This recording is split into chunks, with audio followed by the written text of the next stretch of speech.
What'd you bring today? So I brought some great books today, all I think very suitable for summer reading.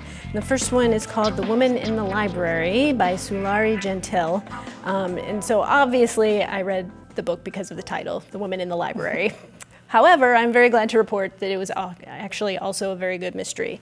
The setup is very intriguing. It's kind of a story within a story. An Australian mystery writer named Hannah is writing a murder mystery set at the Boston Public Library. And one of her characters, Freddie, is an Australian mystery writer who is in Boston on a writing fellowship. So Freddie is in the BPL and she's in the reading room, and instead of writing her book, she's kind of people watching and making up stories in her head about the people in the room. And then just out of nowhere, there's this like loud, terrified scream.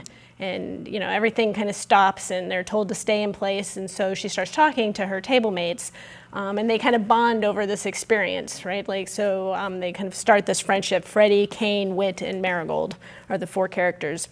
So as it goes on, it turns out, right, that they all have secrets and that maybe one, if not more than one of them, had a connection to the woman who was killed in the library. And interspersed with this story is letters that are written to Hannah from somebody named Leo, and he appears to be like a fellow writer kind of giving her advice from afar because she's writing in Australia during COVID, so she can't come to Boston to do her research, so he's kind of doing that for her.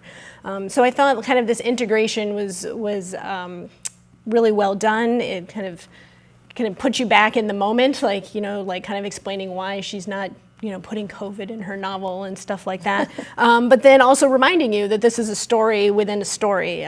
Very well integrated. The premise and the mystery is very good. And I enjoyed all the local references, especially the references to Boston Public Library. So if you like that kind of concept, the story within a story, if you liked, say, 8 Perfect Murders by Peter Swanson or Magpie Murders by Anthony Horowitz, I think this would be a great choice for summer reading. The Woman in the Library by Sulari Gentill.